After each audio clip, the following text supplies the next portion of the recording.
ነኝ። ሰላም ዳኒሻ እንዴት ነህ? አሁን የምትነግራቸው አሜን ከየት እንደሆነ እና ከዛ በኋላ እነሱም ጥያቄ ይኖራቸዋል፣ አንተም ይኖርሃል፣ ትመላለሳላችሁ። ከየት እንደሆነ ግን መናገር አለብህ ዳኒሻ። ተባረክ።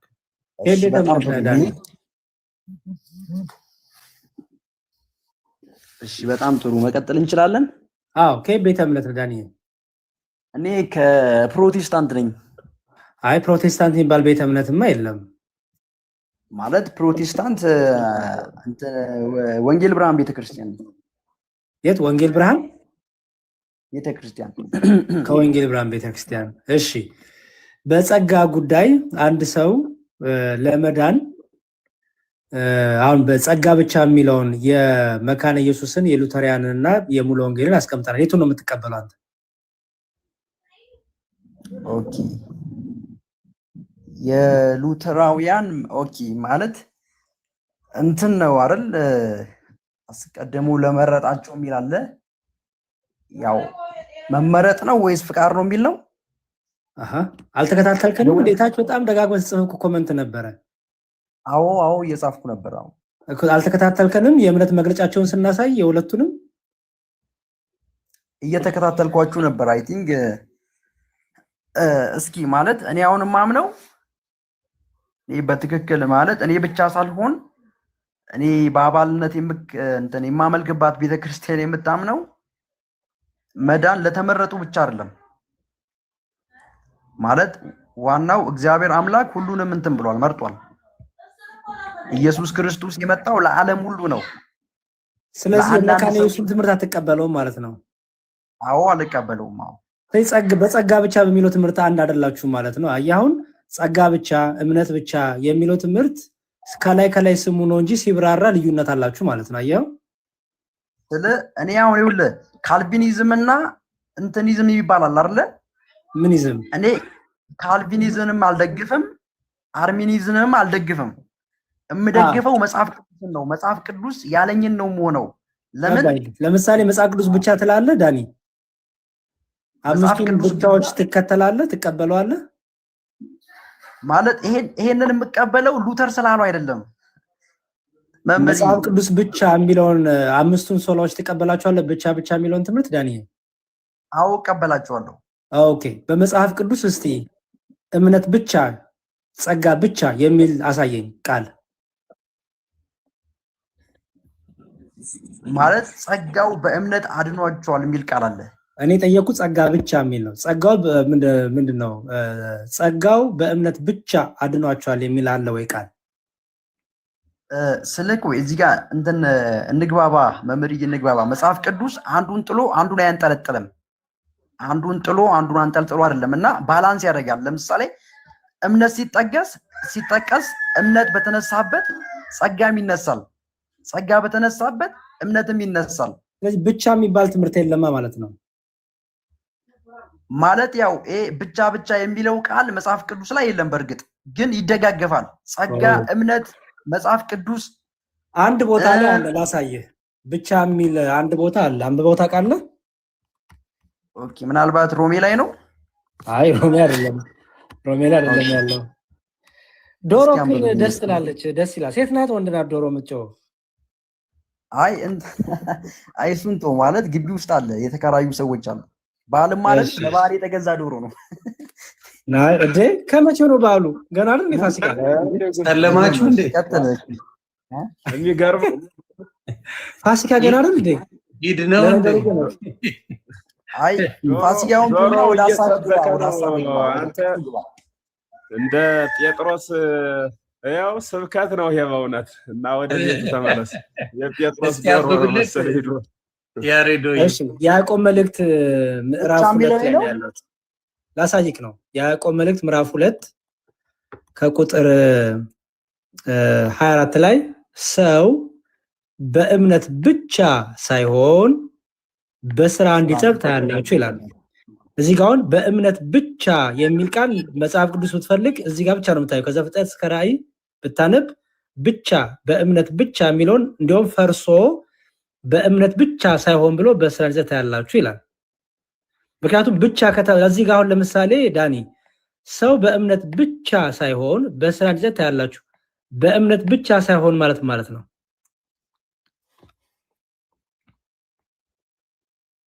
በጣም ጥሩ ሐሳብ። እሺ ማለት እኔ ስለ ዝም ብዬ አይደለም መጽሐፍ ቅዱስን ማብራራው ማለት ነው። አንደኛ አውድ የሚባል ነገር አለ። አውድ ሲጠቀስ ከአውዱ ጋር ነው የሚጠቀሰው የሚብራራው አይደል? የሆነ ቁጥር ነጥለ ብቻ አይደለም የምታወራውና ከላይ ምን ይላል አውዱ? የያዕቆብ መልእክት ስለምንድን ነው የሚያወራው? የኔ አባት ይሄን ጥቅስ እኮ አንተ አታውቀውም። ይሄን ይዞ የመጣው እኮ መዝሙረ ያሬድ ነው። አውዱን እንዴት ልታውቀው ትችላለህ? ጥቅሱን ሳታውቀው እንዴ? በደንብ አንብቤዋለሁ የያዕቆብ መልእክት ይሁን ይሄ ባጭሩ ያስረዳኝ። ችግር የለውም። ምን ታረግ መሰለህ? አውዱን ይዘህ ጠብቀህ ፍታው። አውዱን ጠብቀህ በእምነት ብቻ ሳይሆን በስራ እንዲጸድቅ ታያላችሁ ይላል። አውዱን ጠብቀህ በእምነት ብቻ ሳይሆን ማለት ነው ያልኩህ። ኦኬ፣ በእምነት ብቻ ማለት ምን ማለት ነው? ስራ ያጸድቃል ማለት ሳይሆን እምነት በስራ መገለጽ አለበት ነው። በስራ እንዲጸድቅ ነው የሚለው እዚህ ጋር ከላይ እንደዚህ ይላል ሲናገር ጥቅሱ ማለት ነው። ይኸውልህ ዳንኤ፣ ሰው በእምነት ብቻ ሳይሆን በስራ እንዲጸድቅ ይላል እኮ። በስራ እንዲጸድቅ የሚለው ጥቅስ ማለት ማን ነው? እምነትን መሰረት አድርጎ ነው። እምነት ብቻ ሳይሆን ነው የሚለው። ይኸውልህ እምነት ብቻ ሳይሆን ብሎ ሰው በእምነት ብቻ ሳይሆን በስራ እንዲጸድቅ ታያላችሁ ነው የሚለው እኮ። ማለት ይሄንን ቃል አሁን ብታብራራው ብዙ መዝገበ ቃላትና የመጽሐፍ ቅዱስ ማብራሪያዎች የሚያብራሩት እምነት በስራ መገለጽ አለበት ነው። እምነት ብቻውን አያጸድቅም።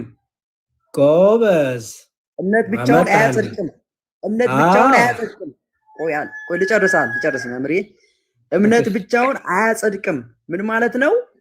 ሰው በእምነቱ አምኖ ጌታ ኢየሱስ ክርስቶስን በእምነቱ አምኖ እንደሞተለት እንደተነሳለት በክርስቶስ አምኖ በኢየሱስ ክርስቶስ በአዳኝነቱ በምልጃው አምኖ ሰው ይጸድቃል። ይሄ እምነቱ ደግሞ በስራ መገለጽ አለበት ነው። ብቻ አይልማ። ምንድነው መሰለ የሚለው? ሰው በእምነት ብቻ ሳይሆን ነው የሚለው። ሰው በእምነት ብቻ ሳይሆን በስራ እንዲጸድቅ ታያላችሁ ነው የሚለው እኮ። በእምነት ብቻ የሚለው ቃል ስራ ያጸድቃል ማለት አይደለም። ለምሳሌ እዚህ ጋር በምንድነው ይጸድቅ? ቃሉን ላንብብልህ። ይኸውልህ እንዲያውም ይላል መሰለ ከስራ የተለየ እምነት የሞተ ነው ይላል። ይኸው እዚህ ጋር አንተ ከንቱ ሰው እምነት ከስራ ተለይቶ የሞተ መሆኑን ልታውቅ ትወዳለህን? አባታችን አብርሃም ልጁን ይስሐቅን በመስዋዕት ባቀረበ ጊዜ በስራ የጸደቀ አልነበረምን? እምነት ከስራው ጋር አብሮ ያደረገ እንደነበር በስራም እምነት እንደተፈጸመ ትመለከታለህ። መጽሐፍም አብርሃም እግዚአብሔርን አመነ ጽድቅም ተቆጠረለት ያለው ተፈጸመ፣ የእግዚአብሔርም ወዳጅ ተባለ። ሰው በእምነት ብቻ ሳይሆን በስራ እንዲጸድቅ ታያላችሁ። ከነፍስ የተለየ ስጋ የሞተ እንደሆነ እንዲሁ ደግሞ ከስራ የተለየ እምነት የሞተ ነው ይላል። የሞተ እምነት ማለት ነው የማያድን እምነት ማለት ነው አይደል? በትክክል የሞተ እምነት ማለት የማያድን፣ በቃ አይጠቅምም፣ ምንም አይጠቅምም። ምንም እምነት እንዲሞት ያደረገው ምንድነው? በዚህ ቃል መሰረት ከስራ የተለየ ስለሆነ ማለት። በጣም ጥሩ። ለው ቃል ሲብራራ ምን ይመስልሃል?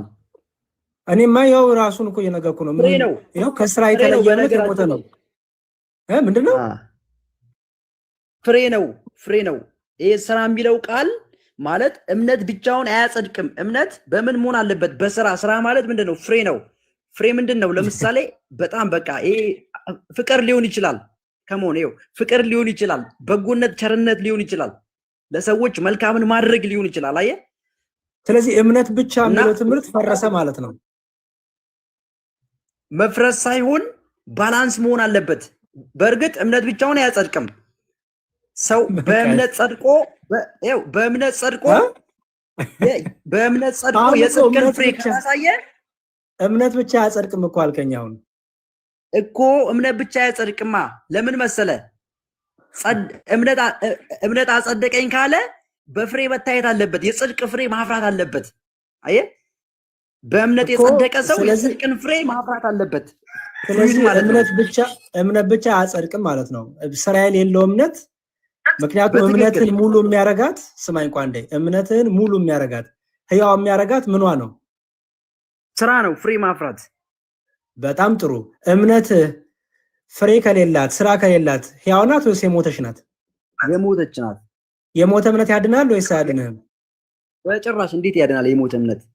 በቃ ስልክን ስጠኝና እኔ እናንተ ኢቻዘር ፎሬቨር ብራዘር እንሆናለን። በጣም ጥሩ። በቃ አሁን አየህ ተስማማኝ እናንተ። ስለዚህ ሰው በእምነት ብቻ አይድንም። ምክንያቱም እምነቱ ህያው የምትሆነው በፍሬ ስትገለጥ ነው አይደል? ከፍሬ አልባ የሆነች እምነት ብቻዋን የቆመች ብቻ ናት አይደል? እምነት ብቻ ናት። ምክንያቱም እምነት ብቻ ይኸውልህ ቃሉ እንደዚህ ይላል ከላይ ማለት ነው። እምነት አለኝ የሚል ስራ ግን የሌለው ቢሆን እምነቱ ምን ይጠቅመዋል? ምን ያደርግለታል? ምክንያቱም ከእምነት የተለየ ከስራ የሞተ ነው ይላልና በትክክል አንድ ሰው በክርስቶስ ኢየሱስ አምኖ እምነቱ ካጸደቀው ይሄ እምነት አያሳምፀውም፣ አመፀኛ አያደርገውም፣ ክፉ አያደርገውም፣ ጨካኝ አያደርገውም። ምን ማለት ነው? ቋንዴ ዳንዬ ቋንዴ ለምሳሌ አንተ አምነ ፍሬ የማታፈራው ለምንድን ነው? አመፀኛ ስለሆንክ ነው? ኖ አልዳንኩም ማለት ነው። አየህ እምነቴ አላጸደቀኝም ማለት ነው። አረታው እኔ አመፀኛ ከሆንኩ ዝሙትን የምሰራ ከሆነ አመፀኛ ከሆንኩ እርኩሰትን ምናምን አልዳንኩም ማለት ነው። ላሳይ እነዚህን 10ሩን ቆናጅት ታውቃቸዋለህ? አዎ በትክክል በጣም ፐርፌክት። 10ቱ ቆነጃጅቶች የት ነበር የነበሩት? ኦሬዲ አዳራሽ ውስጥ ነበሩ አይደል? በምሳሌ በዛን ጊዜ መንግስተ ሰማያት መብራታቸውን ይዘው ሙሽራውን ሊቀበሉ የወጡ 10 ቆነጃጅት ትመስላለች ይላል አይደለ? ለሌሎችም ጥቅሱን ንገራቸው። እሺ ማቴዎስ ወንጌል ምዕራፍ 25 ነው ማነባ። ማቴዎስ 25 ላይ ቤተሰብ። እሺ እነዚህ 10ቱ ቆነጃጅት አንድ ቦታ ነበሩ አይደል? የተለያየ ቦታ አይደለም የነበሩት፣ አንድ ቦታ ነበር የነበሩት አይደል?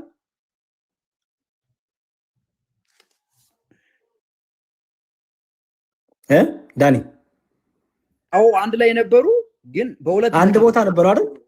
አዎ በሁለት ተከፍለዋል። ገና ነኝ፣ ቆይ መከፈሉ ጋር ገና ነኝ። ግን አንድ ቦታ ነበሩ አይደል? የተለያየ ቦታ አልነበሩም፣ አንድ ቦታ ነበሩ። ያ ቦታ ደግሞ ሙሽራው የሚገባበት ቦታ ነው አይደል? ተው ዳኒ ቶሎ ቶሎ መልስልኝ። በትክክል አዎ፣ ቀጥ እየሰማው እኮ ነው።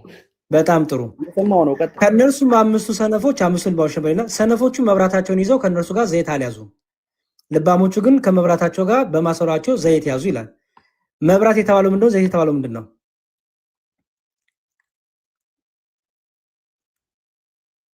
በእርግጥ መብራት የተባለው ቃል መንፈስ ቅዱስ ይመስለኛል። ማለት ግምት ነው እንዴ? ዘይቱን ምን ልታረገው ነው? ማሰለ መንፈስ ቅዱስን የተሞሉና ያልተሞሉ። ምክንያቱም መብራት እኮ ሁለቱም መብራት አላቸው እኮ ዳኒ እኮ ማለት በደንብ አልያዙማ። ዘይት የያዙና ያልያዙ አሉ። ትርፍ የያዙና ትርፍ ያልያዙ አሉ። ከዛ በፊት ሁለቱም መብራት አላቸው። ሁለቱም መብራት ነበራቸው፣ ግን በቂ ዘይት አልያዙም። አንዱ ስለዚህ ገና መብራቱ ጋር ነኝ። የመብራቱ ምሳሌ ምንድነው? ሁለቱም ጋር የነበረው መብራት ምሳሌ ምንድነው? በትክክል እሺ፣ አሪፍ። የመብራቱ ምሳሌ በቃ እኔ እንዳልኩ መንፈስ ቅዱስ ነው። ስለዚህ መንፈስ ቅዱስ ነበራቸው ሁለቱም? ሁለቱ አልነበራቸውም ማለት መብራት ነበራቸው አይደል? ኦሬዲ በቂ ዘይት ግን ካላወቀው ችግር የለውም። ካላወቀው ወይም አጥንተው አንበውት መጣ ይሻላል። እዚህ እኮ እየገመትክ የተለያየ ነገር እያልክ ነው። ሁለቱም መብራት ነበራቸው አልኩ። መብራቱ የመንፈስ ቅዱስ ምሳሌ ነው ካልከኝ ሁለቱም መንፈስ ቅዱስ ነበራቸው ብለህ ተረጎምከው ማለት ነው። ስለ አይ አንደኛው አላቸው አንደኛው የላቸውም ትለኛለህ። ሁለቱም ግን መብራት ነበራቸው ነው የሚለው። አዎ ነበራቸው ነው የሚለው። ስለዚህ መብራት ምንድነው? ይሄ ምሳሌ ነው። ኦኬ መብራት ማለት ያው በብዙ እንትን ሊተረጎም ይችላል። አንድ ትርጉም ነው። አንድ ትርጉም ነገር። እሺ ማብራት ማለት ያው የእግዚአብሔርን ቃል ሊወክል ይችላል፣ ኦር መንፈስ ቅዱስን ሊወክል ይችላል። እሺ አንዱን ያዝና ንገረኝ፣ ችግር የለውም። ኦኬ እሺ የእግዚአብሔር ቃል በሚለው ነው የያዘው። የእግዚአብሔር ቃል ነበራቸው ሁለቱም ነው። በዛ ነው የምትረዳው መብራት የሚለው አዎ መንፈስ ቅዱስን ሊያመለክት ይችላል ሆሊ ስፒሪትን ኦር ደግሞ እግዚአብሔርን እሺ ችግር የለውም መንፈስ ቅዱስ የሚለው ሊያዝልህ ሁለቱም መንፈስ ቅዱስ ነበራቸው አይደለ በአንተ ትርጉም አዎ ነበራቸው ኦኬ ዘይትስ ምንድነው እግዚአብሔር ቃል ነው ሁለቱም የእግዚአብሔር ቃል ነበራቸው መንፈስ ቅዱስም የእግዚአብሔር ቃል ነበራቸው እሺ ሰነፎቹ ዘይት አለቀባቸው ማለት ነው ማለት ሬዲ በቃ የመዘጋጀት እንትን ነው ችግር ነው አምስቶቹ ተዘጋጅተው ነበር ለመቀበል ልብ ነው የሚያመለክተው በነገራችን ላይ ዘይቱ ልቦና አሁን ደግሞ ችግር ዘይቱ ልቦና ወይዳ የተጨነቀ ወንድም አለም በቃ ምን ታረግ መሰለ አንብበውና በቃ አይ ቲንክ እዚሁ ነው እንደ አዲስ ያያየው ያለው ዳንሻ ችግር ነው አንብበውና ሰብኬዋለሁ እግዚአብሔር ቃል ሰብኬዋለሁ ጊዜ ሰበኩ ቃል ነው እሺ በቃ ችግር ነው ይሄንን ቃል ወንድስልህ ካይላሶ ጋር ወይና እስኪ ስለ ኢየሱስ ክርስቶስ ምልጃ ምን ትላለህ አይ ዳንሻ ይሄ ነገር ትርጉሙን ስላላወቀው ሌሎች የሚያውቁ ሰዎች ገብተው ቢወያዩ ጥሩ ነው ለምን ያንተም እምነት በክፉ እንዲነሳ ስለማልፈልግ የሚያውቁ ሰዎች ቢያደርጉት መልካም ነው አይሻልም ምክንያቱም ከሚለው ምንም የሚገናኝ ነገር እያወራ ስላልሆነ ማለት ኖርማል ነው ማለት ይሄ ቃል የሚናገረው ስለመዘጋጀት ነው ማለት ተዘጋጅቶ ኢየሱስን ስለመቀበልና ስላለመቀበል ነው የሚያወራው ይሄ ደግሞ ምንድነው በቂ መንፈስ ቅዱስን በበቂ ሁኔታ የተሞሉ አሉ የእግዚአብሔርን ቃል በበቂ ሁኔታ የተሞሉ አሉ ያልተሞሉ አሉ ሁለቱም የእግዚአብሔር ቃል አላቸው መንፈስ ቅዱስ አላቸው እሺ ዳኒ በቃ መልካም ማለት እየተስማማን ናውራ ምንድነው ያስወጣቸው ከአዳራሹ ከሰርጉ ቦታ ያስወጣቸው እነዛን ልባሞች ምንድነው አለመዘጋጅ ማለት በበቂ ሁኔታ የእግዚአብሔርን ቃል ትኩረት አልሰጡም ማለት ነው አየህ ለምሳሌ እንደዚህ ይላል ኢየሱስ መጀመሪያ የት ነበሩ ዳኒ መጀመሪያ አንድ ቦታ ነበሩ ሁለቱም አንድ ቦታ ነበሩ ሁለቱም አንድ ቦታ ነበሩ ሁለቱም መብራት ነበራቸው ሁለቱም ዘይት ነበራቸው አይደል በትክክል ነበራቸው ምክንያቱም ያለ ዘይት መብራቱ አይበራም አይደል አዎ በጣም ጥሩ ስለዚህ ሁለቱም ማብራት ይችላል መብራት አላቸው ያለ ዘይት ደግሞ መብራት አይበራም አይደል አዎ አይበራም ቅድም ምን ብለኝ ነበረ መንፈስ ቅዱስ ያለው ሰው ሊበድል ሊወጣ አይችልም ብለኝ ነበር አይደል አዎ በትክክል በጣም ጥሩ እነዚህ ሰነፎች ግን ወጡ ከነበሩበት ዘይቱ አላቸው መብራቱ ነበራቸው ግን ዘይቱ አለቀባቸው ይላል አዎ ስለዚህ ለምን ወጡ ቅድም እኮ የገባ በጣም ብለኝ ነበር ምን መሰለህ አሁን ይኸውልህ አማኝ ሆኖ በኢየሱስ ክርስቶስ አምኖ መንፈስ ቅዱስን አለመቀበል አይቻልም ግን ደግሞ ይኸው ደረጃ አለው ልዩነት አለው ታውቃለህ በደንብ በመንፈስ ቅዱስ በደንብ የተሞላለ በደንብ ያልተሞላለ የእግዚአብሔርን ቃል የሚያቅ አለ ይኸው በደረጃ ማለት ነው በደንብ የሚያቃለ በደንብ የማያቃለ እነኚህ ሰዎች አው ላውራ ይቅርበት አወረድኩት አባት ዝም ብለህ እንደፈለክ መተርጎም ለዚህ ነው ክርስትናውን የሚያበላሽብኝ ያበት ተምረህ ጠይቀህ ብትመጣ ጥሩ ነው ለአንተም ሌሎቹ እንዳታረጋቸው አታሰድብ እምነታቸው ለዛ ብዬ ነው ያወረድኩ ብሮዬ በግምት አይ ጥሩ አደረክ እኔ ዝም ብሎ ማስወረዱ ስለከበደኝ ነው ስለማይሆን ነው ይቅርታ ቤተሰብ እንትኑ እምነትህ እንዳይሰደብ ብዬ ነው ምንም ታውቁ ነገር የለም አይ ደግሞ እኮ እያወሩት ያለ አማናዊ ሃይማኖት ቃሎት ያሰማልን ያሬዶ ዲያቆናችን በጣም ግሩ በተለይ ማቴዎስ ወንጌል ምዕራፍ 25 በዘመናት ሁሉ መናፍቃን ሲረቱበት የኖሩት ቃል ነው በዚሁ እንዳይታለፍ በእኛ ቤተክርስቲያን ማቴዎስ ወንጌል ምዕራፍ 25 ስናነብ እንዲሚል ቃል ነው የምናገኘውና አሚያት መስል መንግስተ ሰማያት አስሮን ደናግለ ለነሳ ማቴዎን ወጻ ለቀበላ መራዊ መንግስተ ሰማያት ሙሽራውን ሊቀበሉ የወጡ 10 ደናግልን ትመስላለች እማንቱ ወሐምስ ጠባባት ከነሱ መካከል 5ቱ ጥበበኞች ናቸው ወሐምስ ሙስቴቶን አብዳት 5ቱ ግን ደግሞ ሰነፎች ናቸው ወጠባባት ተሰነሳ ቀባ መስል ይሆን በገመዩን እስተማት ይሆን ጥበበኞች መብራትም ዘይትም ይዘዋል ከዚያ እንዲህ ካለ በኋላ ምንድነው ወደዚያ የሚለው ወአብዳት ሰይነስ አቅባም ሲሆን በገመን ውስጥ ማለት ይሆን ሰነፎች ግን መብራት ይዘዋል ዘይት ግን አልያዘውም ወጎንዲዮ መራዊ ሙሽራው በዘገየ ጊዜ ሁሉ አንስተው ነው ማወደቀሳ ሁሉም ተኙ ይላል ናውጻው ውስጥ ተቀበለው ለመራዊ አሁን ከዚህ በኋላ ሙሽራው ሲመጣ ውጡ ተባለ ወዋ ኮነ ይላል ጮት ሆነ ሙሽራውን ተቀበሉ ሚል ድምጽ መጣ ማለት ነው እና ሙሽራውን ሊቀበሉ ሲወጡ እኛኞች መብራትም ዘይትም ያያዙት አበርተው ወጡ ነው መብራትም ዘይትም ያልያዙት እኛኞች ደግሞ መብራት ያላቸው ማለት ዘይት ግን የሌላቸው አብረው መውጣቱን ወጡ በኋላ ግን ወደኛ ይያሉ ጥሪ ጠሩ ስጡን ይያሉ ሀባን ቀባን ከቅባታችሁ ቅባት ስጡን ይያሉ ለመኗቸው እነዚያም ይያክለክን ወለክል ለናንተም ለኛም የሚበቃ የለንም ሆራ ወተሳይጣ ሀብል ይሰይጡ ይሳየጡ ወደሚሸጡት ወደሚለውጡት ሄዱ ግዙ ብለው አስመለሷቸው ይላል ቃሉ ማለት ነው ከዚያ ይቀጥልና ሲዞሩ ቆይተው መጣው ያሙሽራውን ከፈተን ይያሉ ቤት ቆፈቆፉ ይያምረክን ይክልክሙ ሀተ ሰዓተ ተጊያ ምስሌ ከኔ ጋራ አንድ ሰዓት እንኳን መትጋት ስላልተቻላችሁ ከኔ ወግዱ አለ አስመለሳቸው የሚለው ቃሉ ማለት ነው ከዚያ በኋላ እንዲህ ብሎ ሲናገር መጨረሻ አንድ ቃል አለ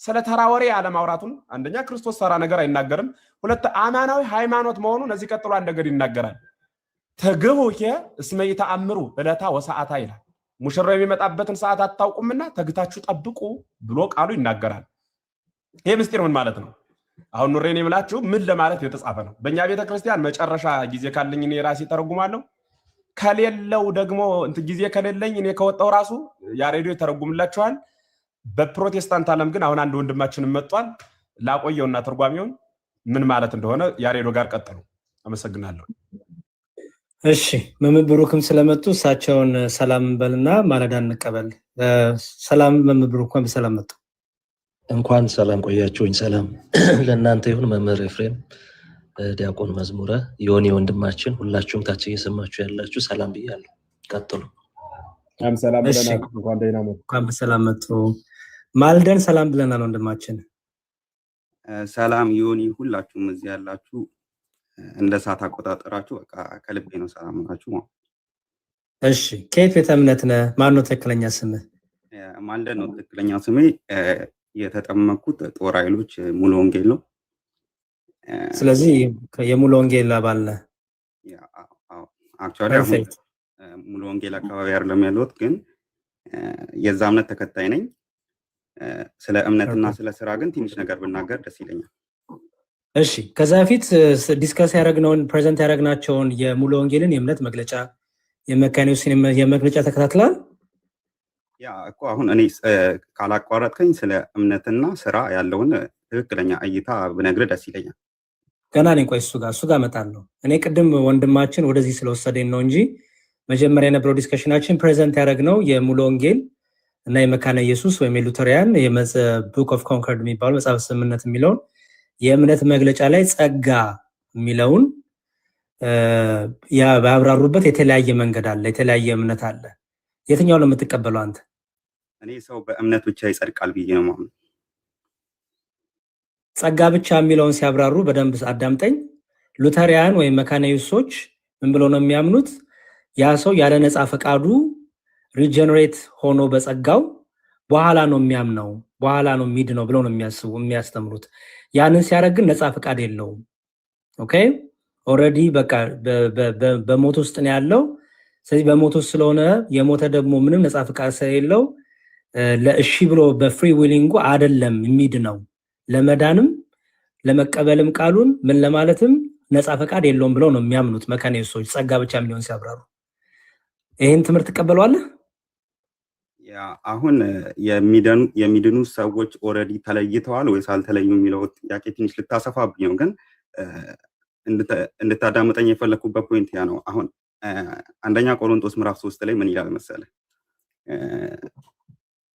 እምነቱ መሰረት እንደሆነ ክራይስት መሰረት እንደሆነ ይነግረንና አንዳንዱ ይላል በወርቅ ይሰራዋል ይላል አንዳንዱ ባገዳ ይሰራዋል ይላል እና ያንን በወርቅ አንተ ያለህን እምነት በስራ ሲገለጥ ወርቅ ከሆነ አክሊል ይጠብቃል ብር ከሆነ ነሐስ ከሆነ እንደዛው አገዳ ከሆነ ግን እሳቱ ያቃጥለዋል ግን መሰረቱን አይነካም እሱ ራሱ በእሳት እንደሚድን ነው ይላል ሶ አሁን ሪያሊቲ ላይ ምን አለ መሰለ ሰው ክርስቲያን ሲሆን አማኝ ሲሆን ዮኒ ልክ ነኛ ጥያቄው ገብቷል ማልደን አይ ከሱ ጋር ነው የምትነጋገሩ በደንብ አውሩ እኔ ለሆነች ነገር ፈልገው ተነጋገሩ ደስ ይለኛል ጥያቄው መሰለ ወንድሜ አሁን አንተ እያስረዳኝ ያለው እምነትና ፍሬ ወይም ስራ የሚባለውን እያስረዳኝ ነው ጥያቄ እሱ አይደለም እኔ ጥያቄ ጸጋ ብቻ የሚለውን ሲያብራሩት መካኒዎስና ሙሉ ወንጌል በተለያየ ክፍል አድርገው ነው የሚያብራሩት ሙሉ ወንጌል የሰው ልጅ ነፃ ምርጫ አለው ለመዳንም እሺ ለማለትም ቢለማለትም ነፃ ምርጫ አለው መንፈስ ቅዱስ ወደሱ ሲመጣ እሺ ብሎ መቀበል ነፃ ምርጫ አለው ብሎ ነው የሚያምኑት ኦኬ መካነ ኢየሱስ ሉተሪያን ግን እንደዛ አይደለም እሺም እንቢ ማለት አይችልም ኦኬ ነፃ ፍቃድ የለውም ፍሪ ዊሊንግ የለውም ሪጀነሬት ከሆነ በኋላ ነው ራሱ ማመን የሚችለው ሪጀነሬት ለማድረግም በነፃ ፈቃዱ ሳይሆን ራሱ ጸጋውን ሪጀነሬት የሚያደርገው ብሎ ነው የሚያምኑት ከዚህ የትኛውን የምትቀበለው ነው የኔ ፖይንት አሁን ምን ይላል መሰለ አሁን አንተ የተናገርከውን ቃል ማለት ነው የፈርዖንን ልብ እግዚአብሔር አምላክ አደነደነው ይላል ታውቃለህ ፈርዖን እንዳይቀበል የትኛውን ትምህርት ነው የምትቀበለው እኮ ነው ያልኩ ከዛ ጥቅሶቹ ማስደገፊያን ትነግረኛለህ ነፃ ፍቃድ ሰው የለውም ብለው ነው የምታምነው የሰው ልጅ ነፃ ፍቃድ አለው ወደ ሲኦልም ሆነ ወደ እግዚአብሔር መንግስት እንድትገባ እስከ መፍቀድ እስከ መጨረሻው ጥግ ድረስ ማለት ነው ሰው ሲኦል ሲሄድ እግዚአብሔር ሊመልሰው አይችልም ስለዚህ በመካነ ኢየሱስ ጸጋ ብቻ የሚለው ትምህርት ካንተ ጋር አይመሳሰልም እስቲ ምን እያልከኝ ነው እስቲ ሂድ ችግር የለውም የሆነ ሐሳብ ባይቆራረጥ ጥሩ ነው ያስባለው ኤኒሃው ግን እስቲ ተናገር ሐሳብ ይቆረጥኩ አይደለም ወንድሜ ፖይንቱን እንድታገኘኝ ፈልጌ ነው ቅድም አይ ቲንክ ፕሬዘንት ስናደርግ ካልነበርክ ያ ቢያንስ ከ30 ደቂቃ በፊት ነው የገባሁት እሺ የሙሉ ወንጌልና የመካነ ኢየሱስ ሉተሪያንን የነ ካልቪኖችን ምናምን ስናሳይ ነበርክ አይ 30 ደቂቃ ቢሆነኝ ነው ስለዚህ አልነበርኩም በቃ ኢኒሃው አልነበርኩም ማለት ነው የመካነ ኢየሱስን የመግለጫ ታውቀዋለህ ምን እንደሚል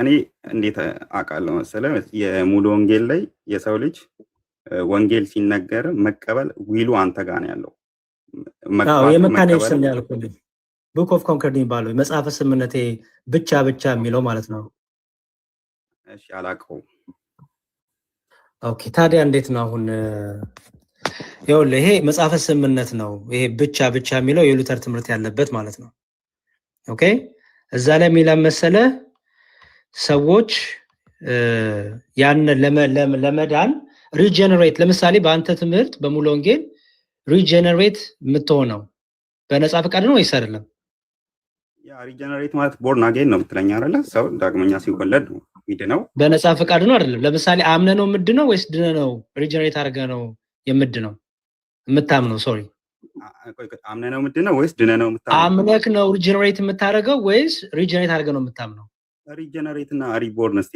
አይ ሪጀነሬት የሚለው ቃል መጽሐፍ ቅዱስ አይመስለኝም ምክንያቱም ስለ ዳግም ውልደት ከሆነ እያወራኝ ያለው ሪቦርን በሚለው አስተካክል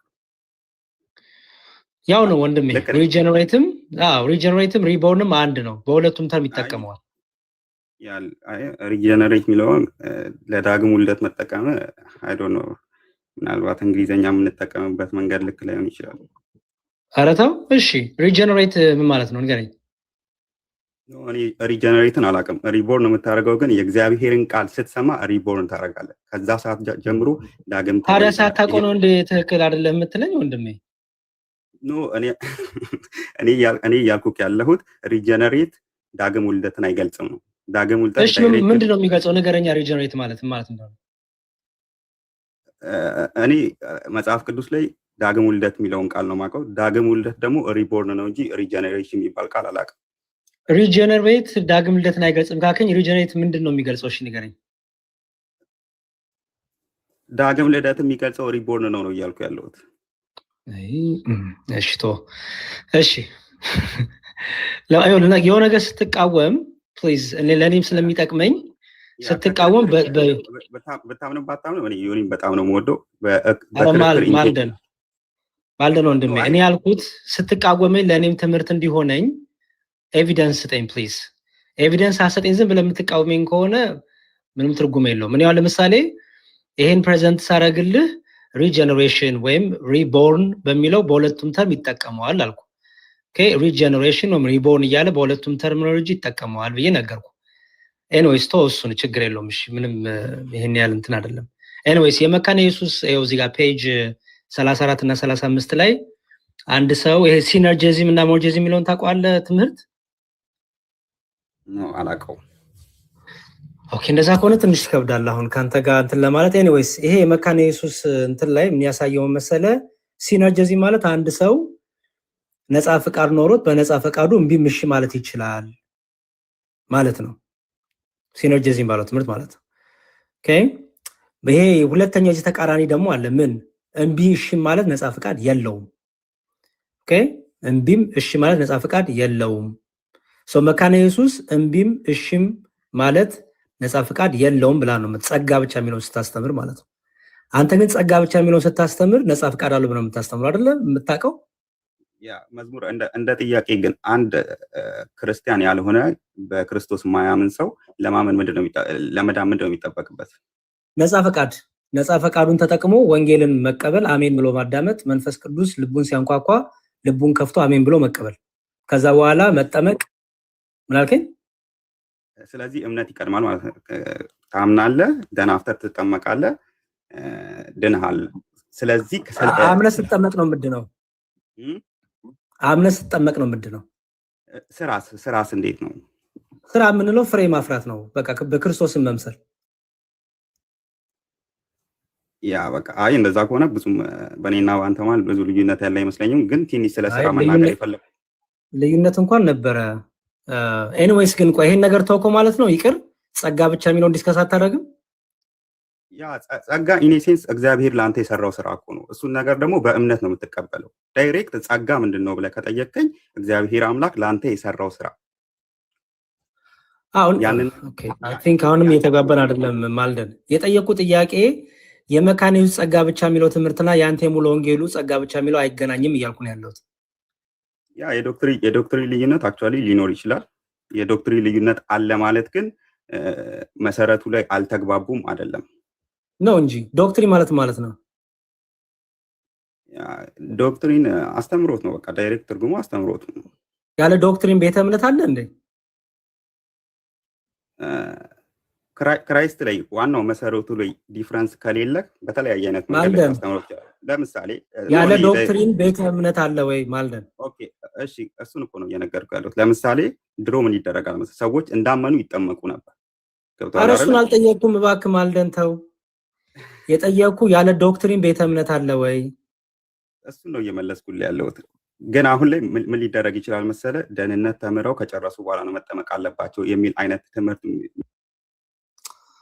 እሺ ሌላ ሰው ካለ እንቀበልና መምህሩ ካናግረው። መምህር ኤፍሬም ተከለን እንወጣለን። ዮኒ የሚያሊተኛ ነው መሰለኝ ፎቶውን ሰጥቶን ወጥቷል። እኔ ግን አሮ ነው እንዴት እንደምንግባባ አላውቅም። እግዚአብሔር በሚያውቀው በጣም ከባድ ነው። በጣም አይ እንዲህ አይነቶች በቃ እንደ እግዚአብሔር ልቦና ይስጣቸው። እንደዚህ አነ የሚሻለው እና ነገ ወይ ሌላ ሰዓት እንገናኛለን። ያቆም መዝሙረ መምህር ብሩክ እኔ ሁላችሁ ድምጽ የሚሰማችሁ እግዚአብሔር እንግዲህ ምን ይባላል አሁን ይሄ እንዲህ አይነቱ መልስ ለመስጠትም ትንሽ አደክማል። አንዳንዶቹስ እንደውም በጣም ሩቅ ናቸው በጣምና እንግዲህ እውነተኛውን መንገድ ባለቤቱ ይግለጽላችሁ። እናንተም በርቱ ነው የምንለው። ለጊዜው እኔ ልወጣ ነው። ደህና ሁኑ። እሺ አጠቃለን እንወጣለን። መምህር ብሩክ አሉ ሐሳብ ማጠቃለያ ሐሳብ ካሉት ይስጡንና እንውጣ። እሺ ያው ወንድሞች መምህራንም እንደቆያችሁበት ለሰው ሁሉ የሚያበራው እውነተኛ ብርሃን ነው ወደ ዓለም የመጣው። ይህ ወደ ሰው ሁሉ የመጣውን እውነተኛ ብርሃን ደግሞ ለተቀበሉት በስሙም ለሚያምኑት የእግዚአብሔር ልጆች የሆኑ ዘንድ ስልጣንን ሰጣቸው የሚል ኃይለ ቃል አለ። እንግዲህ አሁን መታመን ያለብን ለሰዎች ትምህርት ነው ወይንስ ደግሞ መጽሐፍ ቅዱሱ ላይ ያዘው ትምህርት የሚለውን መለየት ያስፈልጋል። ይህ እግዚአብሔር አስቀድሞ የሚድኑትን ወስኗል የሚለው የሰዎች ትምህርት ነው። የካልቪን የሉተር ከዛም በኋላ የመጡ ሐዳሲያን በመጽሐፍ ቅዱስና በቤተክርስቲያን ተጠብቆ ለቆየው እውነተኛ ትምህርት ያልታመኑ ሰዎች ያመጡት ሰው ሰራሽ ትምህርት ነው።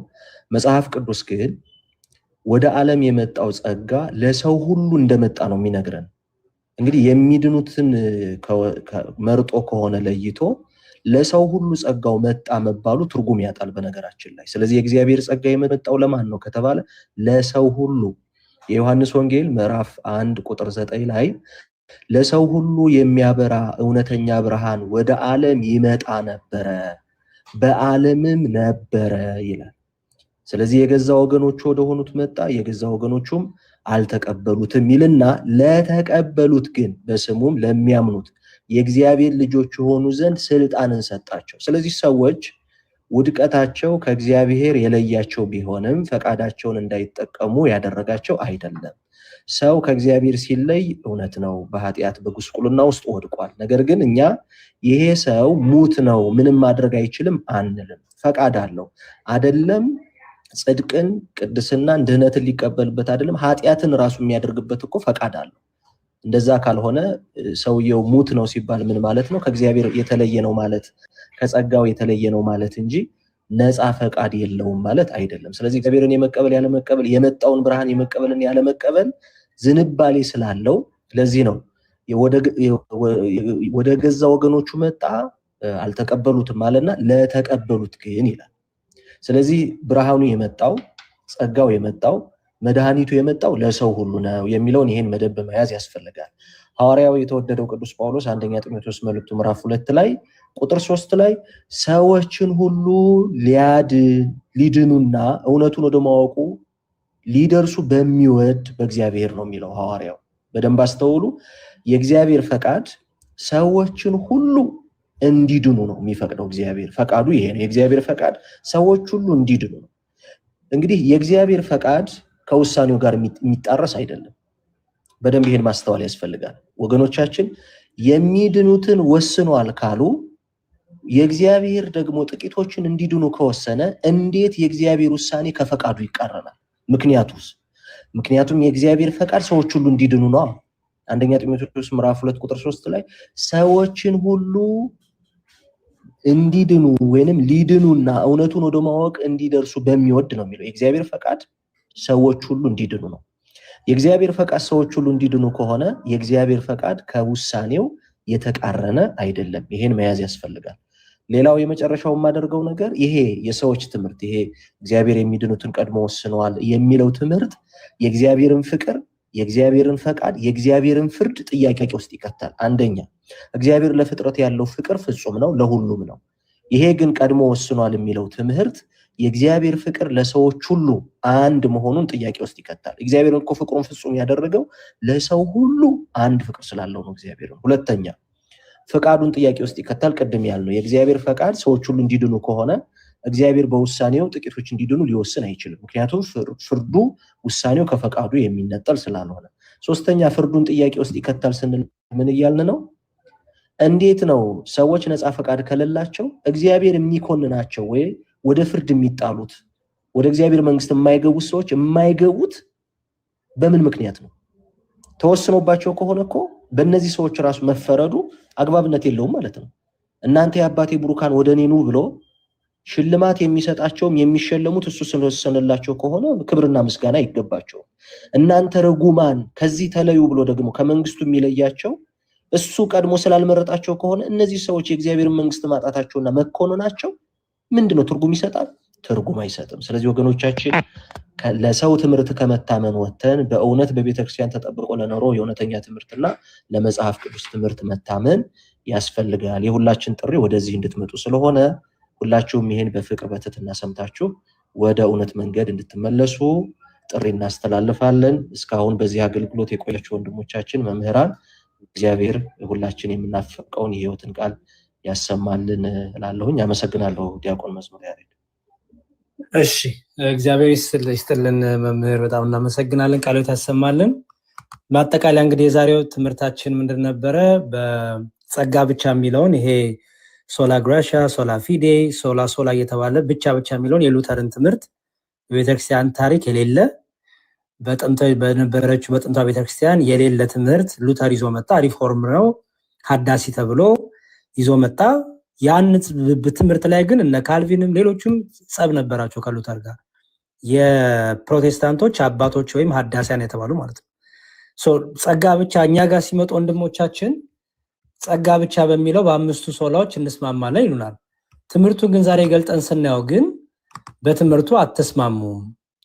ጸጋ ብቻ የሚለው በደንብ ከፍተን ስናየው ጸጋ ብቻ የሚለው ሉተሪያን መካኒሱ ሲያብራሩት ነፃ ፍቃድ የሌለ አርገው ነው። በነፃ ፍቃድ የለም። ሙሉ ወንጌል ደግሞ ነፃ ፍቃድ አለ ብላ ታብራራለች ማለት ነው። ስለዚህ ጸጋ ብቻ የሚለው ትምህርት ላይ አንድ አይደላችሁ ማለት ነው። በነገራችን ላይ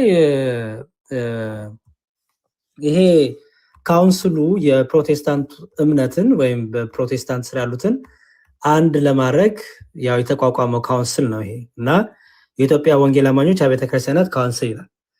ይሄ አርማ ፐርፐዝ አለው። ይሄ አርማ ዝም ብሎ የመጣ አይደለም። ይሄ የካውንስሉ አርማ ዝም ብሎ የመጣ አይደለም። ዝም ብሎ የመጣ መሆኑን የማታውቁት በምንድን ነው? ገጽ 9 ላይ እንዲህ ብሎ ያብራራዋል። እዩት። ገጽ 9 ላይ ምን ብሎ ያብራራዋል? ይሄው አርማ ይላል።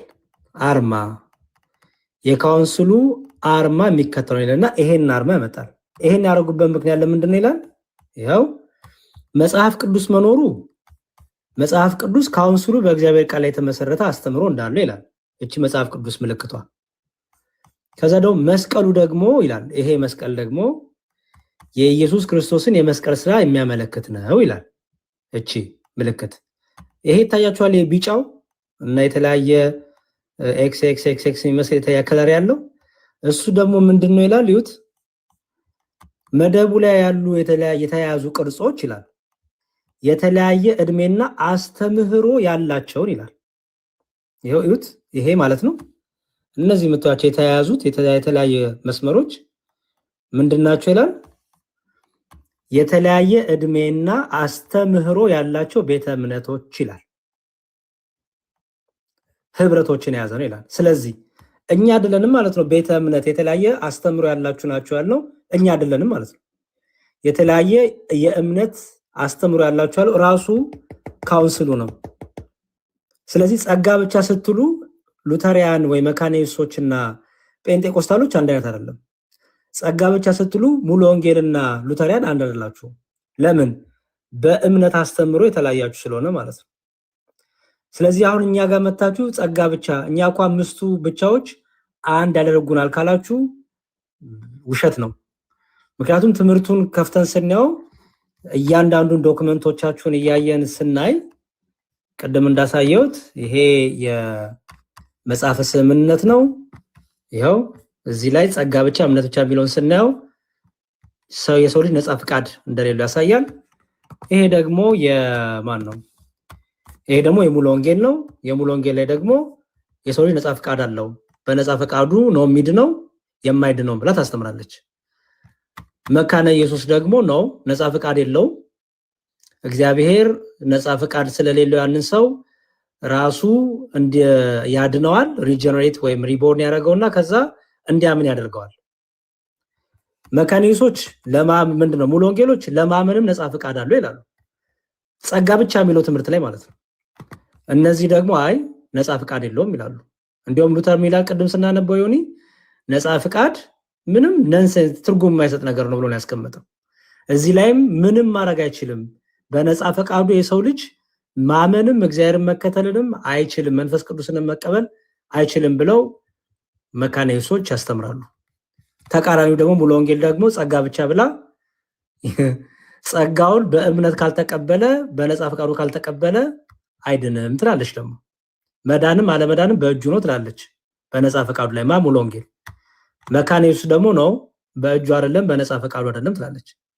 ስለዚህ ይሄ ነገር ትክክል ነው እያልኩ ነው እኔ። የትኛው ይሄ አርማ ትክክል ነው። ምክንያቱም ምን ሪፕሬዘንት ስለሚያደርግ ነው የሚለው የተለያየ እድሜና አስተምሮ ያላቸው ቤተ እምነቶች ያው ደገባ ውስጥ የተለያየ እምነትና የተለያየ እድሜ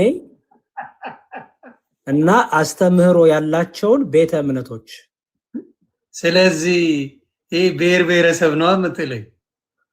እነሱ እንግዲህ የተለያየ እድሜ አሁን ራሱ የተለያየ እድሜ ያላቸው እምነቶች እንዴት ይባላል? ይሁን የተለያየ እድሜ ያላቸው አስተምሮና ይሄ ማለት እኮ አንዱ የሆነ ጊዜ ላይ ነበረ ያልነበረው ደግሞ የሆነ ጊዜ ላይ መጣ ማለት ነው። ከዛ ደግሞ ሌላም እያየን ጨምራለን ነው ሲተረጎም። አሁን ይሄ በቃ የዚህ አርማ ምልክት የካውንስሉ አርማ ምልክት እነዚህ የተለያየ እድሜና የተለያየ እምነት ያላቸውን አንድ ለማድረግ ነው ጥረቱ። ግን ስቲል አይደለም ቱ ቢሆንስ ምክንያቱም በየእምነት መግለጫቸው ላይ የየራሳቸውን ነገር በእውነት ቁጭ አድርገዋል ደግሞ እና መቼ ነው ነገር የሚያስመረው የኤፍሬም ባለ ጊዜ የተለያየ ግን ያልተለያየ ነው። ከባድ ነው። ብቻ እኔ በጣም አዝናለሁ በዚህ እንደዚህ ብክን ከማለት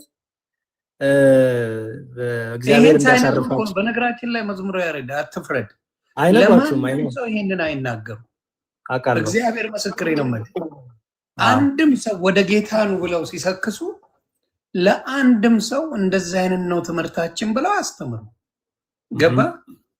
ስለዚህ ሰው ዝም ብሎ በጌታ ነኝ ብሎ ያዙ ይልቀቁኝ እንዲባልና በመታየው ሙድ ማድረግ እንጂ ይሄ እምነት ይሄ ነው ይሄ ይሄኛው ነው ይሄ ይሄኛ ነው ተብሎ አንተ እንደምታሳየው በስነ ስርዓት አሳይተው የሚመጡ አይደለም።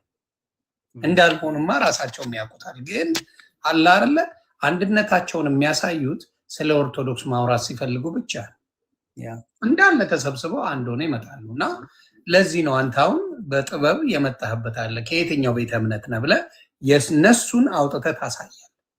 ይሄ ነው ከየትኛው ነው የእናንተ የሚለው ይሄንን ነው። በዚሁ ተናገር ሲባል ከዛ ርዕስ ወጥተው ነው የሚናገሩት። አየህ እንደፈለክ መሆን ትችላለህ፣ እንደፈለክም መተርጎም ትችላለህ። ጠያቂ የለም።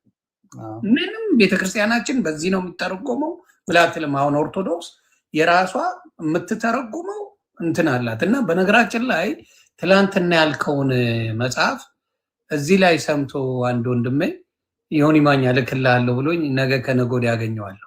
የትኛው መጽሐፍ? ጸሎት ነው ምናምን የሚባል የትኛው መጽሐፍ? አምደ ምናምን የሚል እንትን ምንድነው? አምደ ሃይማኖት የኛን እንትን ላሳይልህ ዮኒ። ይሄ የኛ የእምነት መግለጫችን ነው። ኦኬ ይሄ የኛ የእምነት ይሄ እንግዲህ በቃ ይሁላችን ነው አለቀ። ኢትዮጵያሙን አሜሪካሙን ጎጃምሙን የትሙን በቃጭናት መታደሪያችን የኢትዮጵያ ኦርቶዶክስ ተዋሕዶ ቤተክርስቲያን እምነትና ስርዓት አምልኮትና የውጭ ግንኙነት ይላል። ይሄው ያዘጋጀው ቅዱስ ሲኖዶሱ ነው። እዚህ ጋር ማማ እንዳዘጋጀው አለ። ይሄው በተዘጋጀው እንግዲህ በ1988 ሁለተኛ ጊዜ ነው የታተመው። ይሄ ለሁለተኛ ጊዜ ማለት ነው በአቡነ ጳውሎስ ጊዜ አርፈዋል። እሳቸው በረከታቸው ይደርብን። ሰው ያዘጋጁት ግን ይሄው ጠቅላላ ጳጳሳት ናቸው። ሊቃነ ጳጳሳትና ጳጳሳት የሲኖዶስ አባላት ናቸው። እና እዛ ላይ ይሄው የእምነት መግለጫ ብሎ ይሄው ሀሎተ እግዚአብሔር ስነ ፍጥረትና አምስቱ አዕማደ ምስጢራት ይላል። ምስጢረ ሥላሴ፣ ምስጢረ ሥጋዌ፣ ምስጢረ ጥምቀት፣ ምስጢረ ቁርባን፣ ምስጢረ ትንሣኤ ሙታን እነዚህ የእምነት ዶግማችን፣ ሃይማኖታችን፣ መሰረቶቻችን የእምነት መግለጫችን ነው ማለት ነው። ለምሳሌ እዚህ ጋር ስታየው ይሄው ምን ይላል? ይሄው እዚህ ጋር አንደኛ ብሎ ይሄው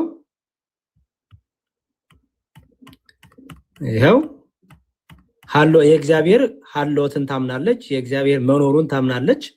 ከዛ ምን ይላል እዚህ ጋር ይሄው ስነ ፍጥረት ይልና የሰው ተፈጥሮ ይላል። ከዛ ወረድ ብሎ አዲስ ኪዳን ብሉይ ኪዳን ይፈታና ይሄው ምን ይላል? ይሄው እሺ ከላይ ልጀምረው። እሺ ይሄው እዚህ ጋር ይሄው ስለዚህም በሚስጥረ ሥጋዌ ይልና እግዚአብሔር ሰው ሆነበት ምክንያት ይልና ሚስጥረ ጥምቀት፣ ሚስጥረ ሥጋዌ ብሎ እነዚህ አምስቱ አዕማደ ምስጢራት ብላ ሚስጥረ ቁርባን፣ ሚስጥረ ትንሣኤ ሙታን። ለምሳሌ ሚስጥረ ጥምቀት ላይ እምነቷ ምንድነው? ይሄው ጥምቀት በሚስጥረ ሥላሴና በሚስጥረ ሥጋዌ ለሚያምን ሰው ሁሉ የሚሰጥ የኃጢአት መደምሰሻ፣ ከእግዚአብሔር የልጅነትን ጸጋ መቀበያ፣ የመንግስተ ሰማያት መውረሻ ነው። ሚስጥር መባሉም ካህኑ ለጥምቀት የተመደበውን ጸሎት አድርሶ ሲባርከው ውሃው ተለውጦ ማየገቦ ማለት ማየ ማለት ውሃ ማለት ነው በግዕዝ ዮኒ። ገቦ ማለት ደግሞ ጎን ማለት ጌታ ጎኑን ሲወጉት ደምና ውሃ አይደል የወጣው? አዎ። ስለዚህ ያቺ ደሙ ለኃጢአታችን ስርየት፣ ውሃው ደግሞ ለጥምቀታችን ናትና። ምክንያቱም በጥምቀቱ አይደለ በሞትና በትንሣኤው የምንተባበረው። ስለዚህ ከእግዚአብሔር ዘንድ የጸጋ ልጅነትን የምታሰጥናት ይላል። ይኸው አምኖ የሚጠመቅ ሁሉ የኃጢአት ስርየትን ያገኛል። ማንም ሰው በጥምቀት ከእግዚአብሔር ይወለዳል፣ ከፍዳ ይድናል ይላል። ይኸው አሁን በጥምቀት ላይ ያለን አቋም ነው። በቃ አለቀ። ይሄ ሁላችንም አንደርስታንዲንግ ነው ማለት ነው። ከዛ ደግሞ ቁርባን ወደ እግዚአብሔር የምንቀርብበት ከእግዚአብሔር ጋር አንድ የምንሆንበት ሚስጥር ነው። እውነት እላችኋለሁ የወልደ እጓለማውያን ክርስቶስን ስጋውን ካልበላችሁ ደሙንም ካልጠጣችሁ የዘላለም ሕይወት የላችሁም። ስጋዬን የበላ ደሜን የጠጣ የዘላለም ሕይወት አለው። ስጋና ደሜ ሕይወትነት ያለው እውነተኛ ምግብ ነውና ስጋዬን የሚበላ ደሜን የሚጠጣ ከኔ ጋር ይኖራል፣ እኔም ከእርሱ ጋር እኖራለሁ። ስለዚህ ሚስጥረ ቁርባን አስቀድሞ እያለ ይናገራል። አሁን እነዚህ ዶግማዎቻችን ናቸው ማለት ነው። ይሄን ማንኛውም ኦርቶዶክሳዊ የትም ሀገር ይሁን የትም ቤተክርስቲያን ሚካኤልም ይሄድ ገብርኤልም ይሄድ ሩፋኤልም ይሄድ ስላሴም ይሄድ ይሄው ነው እምነታችን ማለት ነው። ኦኬ። በተቃራኒው ግን እኛን የሚከሱን ወንድሞቻችን ካውንስሉ ማን ብሎን ያስቀመጣቸው የተለያየ እድሜ እና አስተምሮ ያላቸው ቤተ እምነቶች ብሎን የለያቸው አየው እያየን እንጨምራለን በሚለው ማለት ነው። አላለቀም፣ የተዘጋ አይደለም ባይዘው። ሌላም ካለ ይጨምራል። የተለያየ እድሜና አስተምሮ ያላቸውን አስተምሯቸው ደግሞ የተለያየ እንደሆነ የምታውቀው ያው በእምነት መግለጫቸው ቅድም ሁሉንም ለማየት ሞክረናል። ዮኒዬ ጊዜ ስለሰጠን እናመሰግናለን። ታንኪዩ በጣም በጣም ነው የተማርኩበት። እኔ እግዚአብሔር ብርክ ያርግልኝ። እንደዚህ አይነት ትምህርቶች ነው የሚጠቅመው። ገባህ? ሌላው እዛው ቤት ብዙ ኮንፊውዝ የሆኑና መጽሐፉንም ይሄ ዋናውን የማያውቁ ብዙ ወንድምናቶች አሉ። በተለይ ታርጌት አድርገው ድራማ የሚሰሩበት ታዋቂ ሰዎች እና አርቲስቶች ላይ ነው።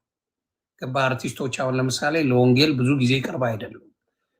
ፐብሊክ ፊገር መሆናቸውን እንጂ መጽሐፍ ቅዱስ ምን ትላለህ ይላል፣ ቤተክርስቲያናችን ምን ትላለች የሚለው ላይ ፎከስ አያደርጉ። ስለዚህ እነሱን ታርጌት አድርገው ከዛ ፕሮሞሽን ነው የሚሰራው። በእኔ የነበረውን ድብልቅልቁን አይተዋል። መቼም ማንም በዛ ደረጃ ተደርጎ አይታወቅም። እና ምንድነው ፕሮሞሽኑን እንጂ የሚፈልጉት ከእምነቱ ጋር የተገናኘ ምንም ነገር የለም። ምንም ነገር የሚገናኝ የለም።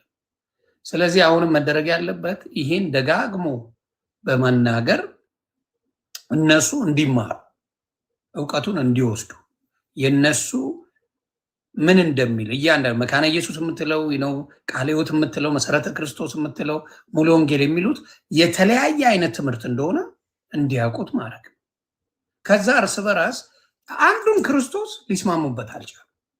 አስቦ በኦርቶዶክስ እኮ ብዙ ቅዱሳን አሉ፣ መላእክት አሉ፣ ሰማዕታት አሉ፣ ቅዱሳን አሉ ምናምን።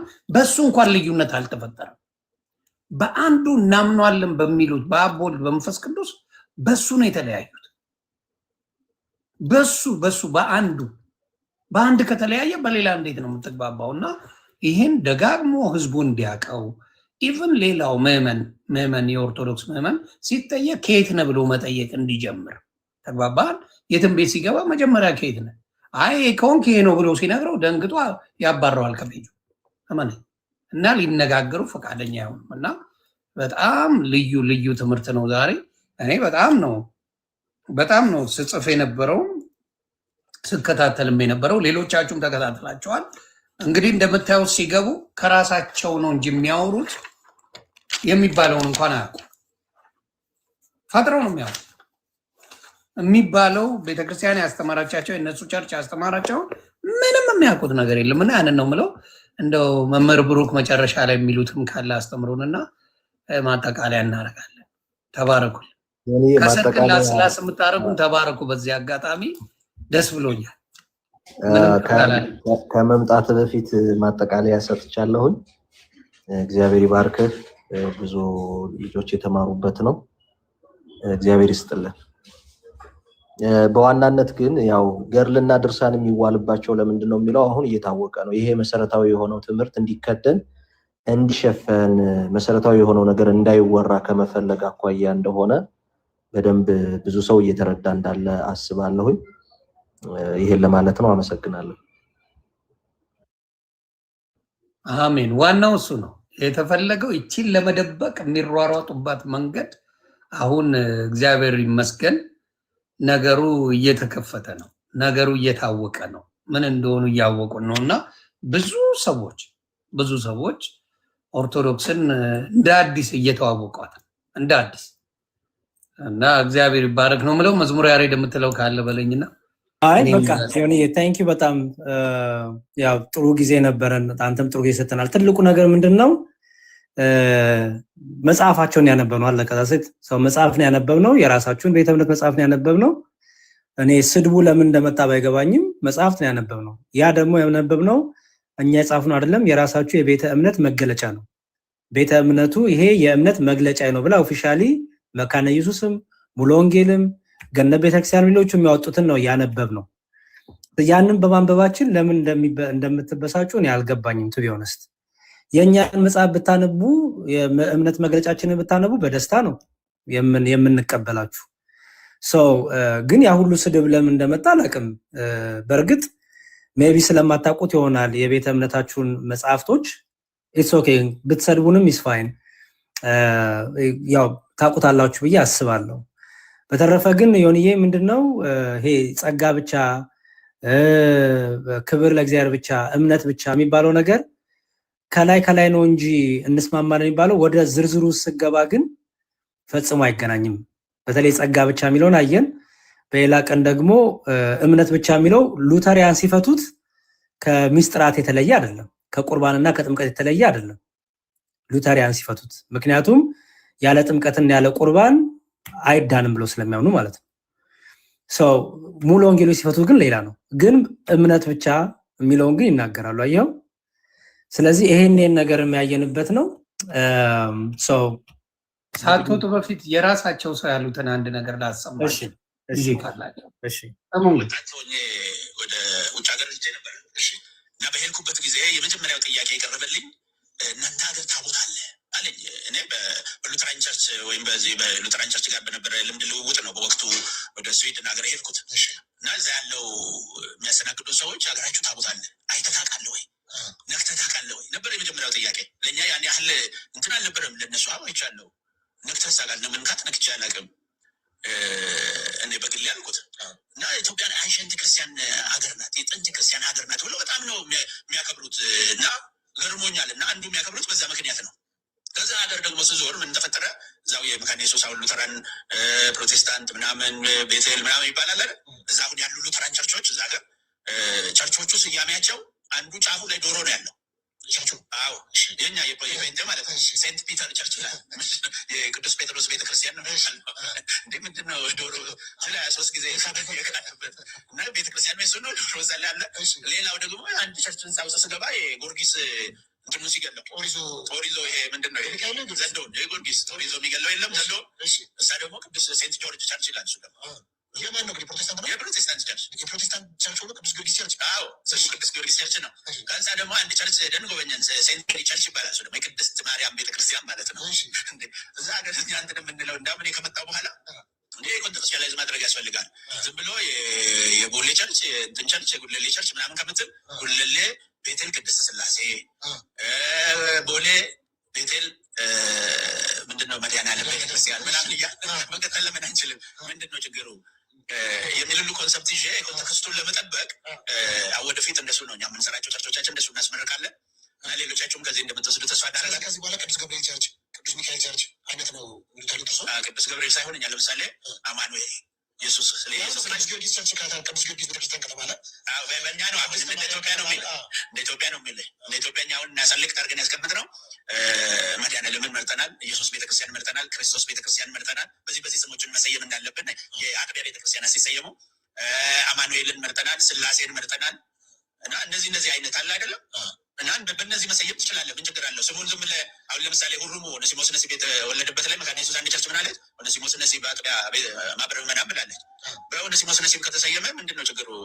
በሌላ ጳውሎስ ቸርች ምናምን ይባል እኮ አለ አለ ጳውሎስ አለ ጳውሎስ ኤጳፍራ ምናምን እንደሚባል አሉ። እሱ አሁን እንደዚህ እንግዲህ አሁን በጥንቶቹ በጴጥሮስም ማድረግ ይቻላል ማለት ነው። ችግር አለ ማለት ስለዚህ እና ኦርቶዶክስ ጉዳይ ስላነሳህ ነው እዚህ ነው እንጂ አሁን ወደ ውጭ ሀገር በምትሄድበት ጊዜ በክብር እነሱን ራሳቸው ፕሮቴስታንቶቹ የጥንት የክርስቲያን ሀገር ብሎ ሲጠሩት ወይም ደግሞ ኢትዮጵያን ሲጠሩ ኦርቶዶክስን ነው ሪፈር የሚያደርጉልን። ወጣት ሆኜ ወደ ውጭ ሀገር ሄጄ ነበረ። ይህንን ነው ልላችሁ የምፈልገው። ገና እያየን እንጨምራለን እንደሆነ አሁን ገና እንድታዩት የምፈልገው አዲስ ቸርቾች እንመሰርታለን።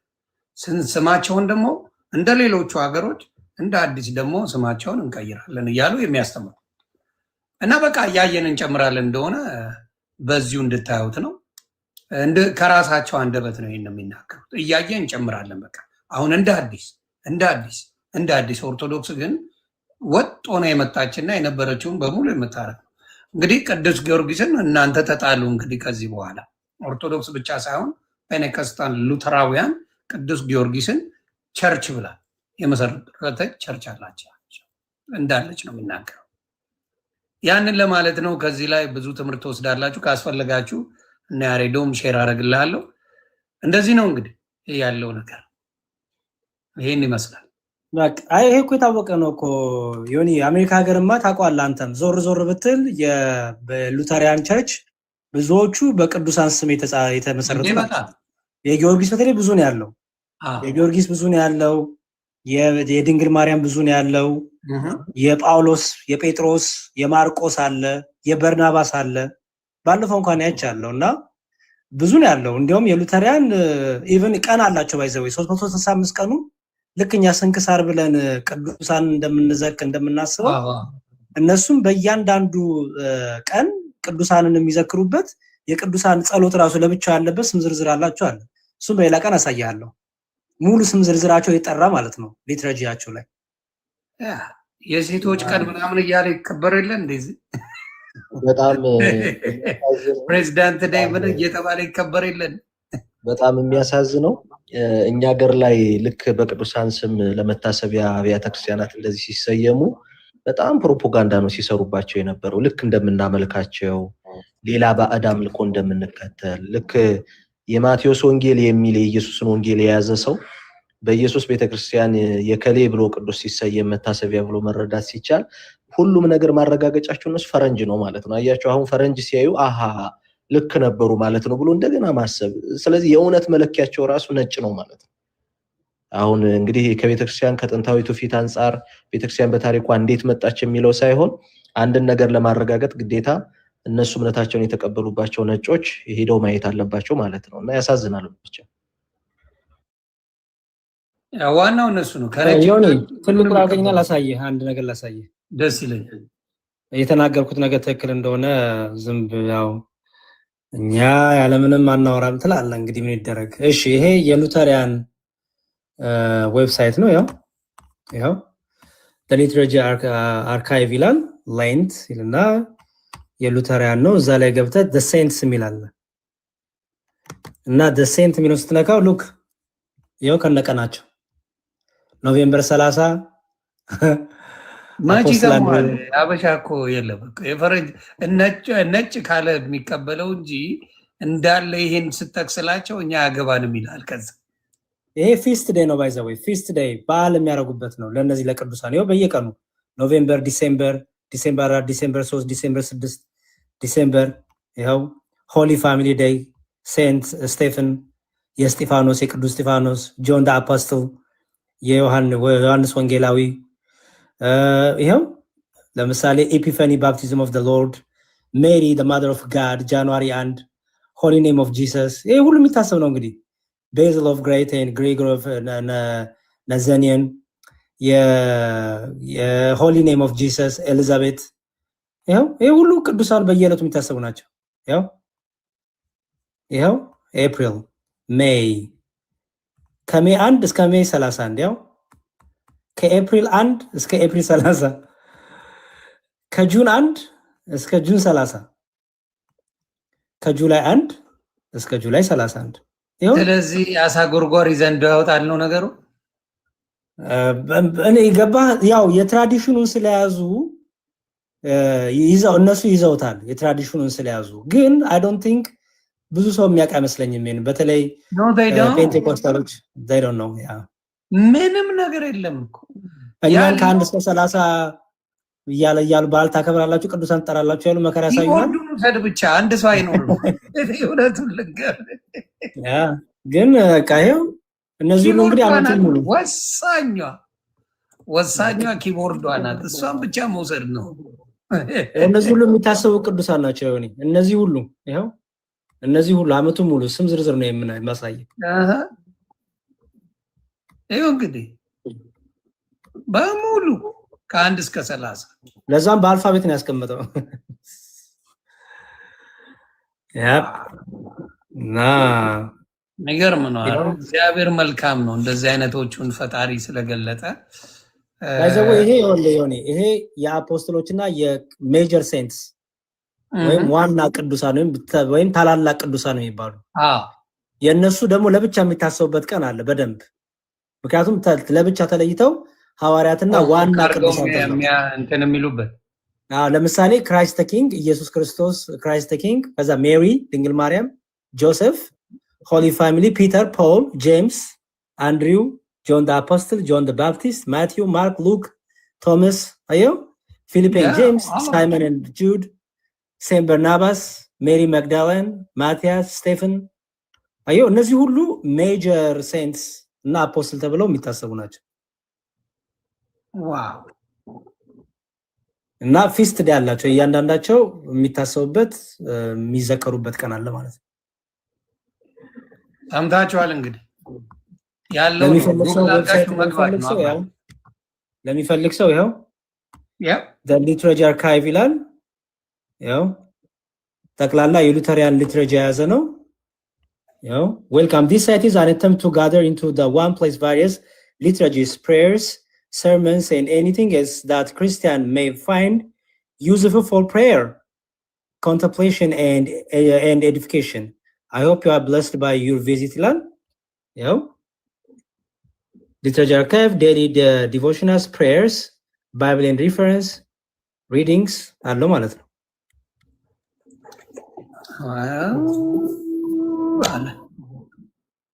ዛሬ እንግዲህ ከፍተኛ የሆነ እዛ ቤት ለነገ ፕሮግራም ይሆናችኋል ብዬ አስባለሁ። ቃይቺን ሳምንት ይውሉብናል። ዋሉብን፣ ተመስገን ነው። ደስታ ነው ተቀበለው። ስድብ የለም፣ ማንጓጠጥ የለም። እንዳያችሁት አንድም የስድብ ጉዳይ ሳይሆን የእውነት ጉዳይ ነው የወጣው። ሰሞኑን እንግዲህ ለሳምንት የሚሆን አጀንዳ ነው ይሄ። የሚቀጥለውንም እንከታተልና ለሌላ ሳምንት አጀንዳ እንዲሆናችሁ የእናንተን መጽሐፍ በማንበብ ብቻ ህዝቡን እናነቃለን። ህዝቡ መንቃት አለበት። ያልነቃ ብዙ በወንጌል ስም የተሸወደ ያታሉት ከአድዋ ድል በኋላ የመጣ ሃይማኖት ይዛችሁ ህዝቡን ማጭበርበር ይበቃል። እንደ ሱቅ እየከፈትክ የኔ ነቢይ ነኝ የኔ ጴንጤ ማለት ያኮረፈ ነቢይ ማለት ነው። ሐዋርያ ማለት ይቅርታ፣ ሐዋርያ ማለት ወይም ደግሞ ነቢይ ማለት ያኮረፈ ጴንጤ ማለት። ስታኮርፉ የራሳችሁን ሱቅ ትከፍቱና ነው እኔ ቤት ነው የምትሉት። ያ ደግሞ እውነት ነው። በጣም ያሳዝናል። ሰው ግን እንዲረዳው ማድረግ ጥሩ ነው ብዬ አስባለሁ። እግዚአብሔር ይባረክ። እኔንም ያን ነገር ብዙ ነገር ሪሰርች ሳደርግ ነበር እዛ ገብቼ። በምታዩት መልኩ እንግዲህ እግዚአብሔር በፈቀደው ጊዜ ይሄ እውነት እየወጣ ነው። ሰው ይማራል። ሰው በደንብ አድርጎ ተምሮ እግዚአብሔርን ያገኛል። ኦርቶዶክስ ለዘላለም ትኑር። ትምህርቷም በሺህ ዓመታቶች ያለ የሐዋርያት ቅብብሎች ያለባት እንደሆነ እንድትረዱ ነው። ትምህርቱ በደንብ የምታዩት እግዚአብሔር ብርክ ያድርግልኝ። በጣም ነው የማመሰግናችሁ። መዝሙር ያሬድም፣ መምህር ብሩክም፣ መምህር ኤፍሬም፣ ዲያቆን መኩንም እንዲሁም ደግሞ ዮሐድ ወንድማችንን እግዚአብሔር ይባርክልን። ተባረኩ ነው የምለው። እናመሰግናለን ዮኒዬ። ታንኪ ዩ። በጣም መልካም ምሽት ይሁንልህ። መምህር ብሩክ እግዚአብሔር ይስጥልን፣ ቃል ሕይወት ያሰማልን። አሜን። ለሁላችን ያሰማልን። ትንሽ ፈታ አደርጋችኋለሁ ቤተሰብ በልሽ ዮኒ በእኔ ቋንቋ ቻው። በእኔ ቋንቋ ይከለሳል። ይሄ አሁን የተማርነው ትምህርት በዮኒ ማኛ በአራዶች ቋንቋ መከለስ አለበት። ዝም ብለን የምናየው ነገር አይደለም።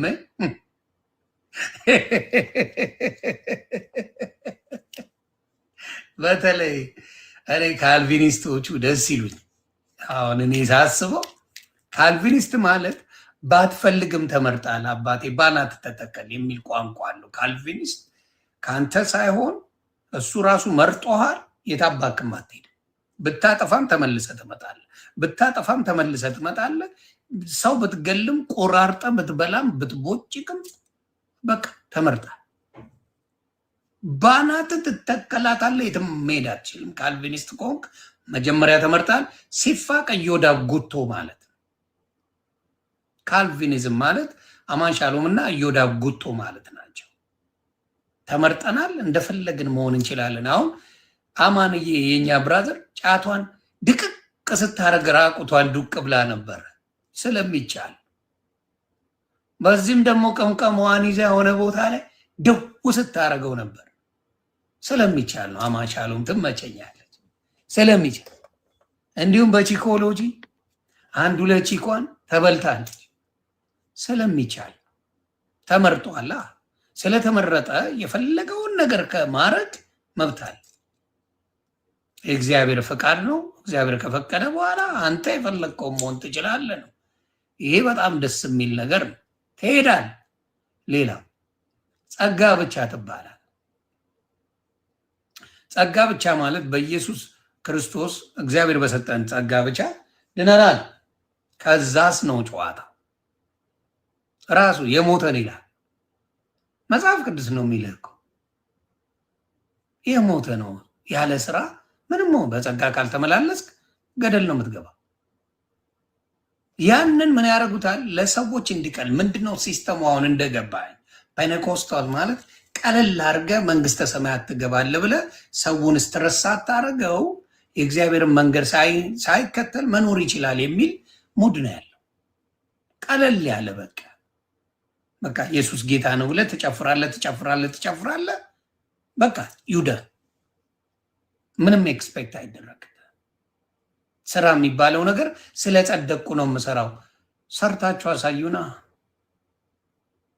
ሰርታችሁ አሳዩ።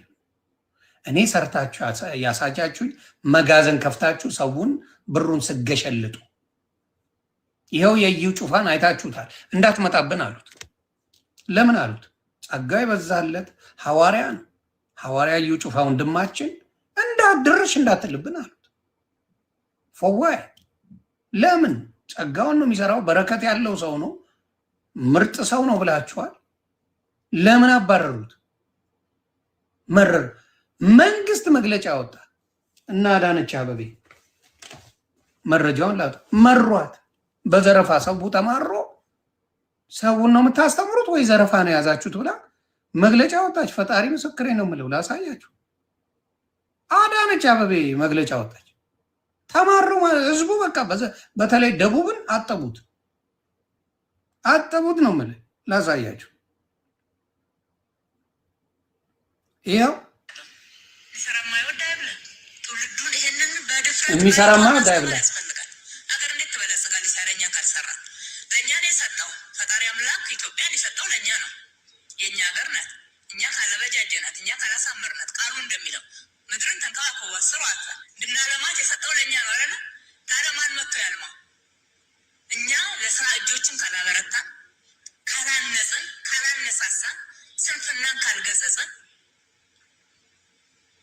ማን ይመጣል?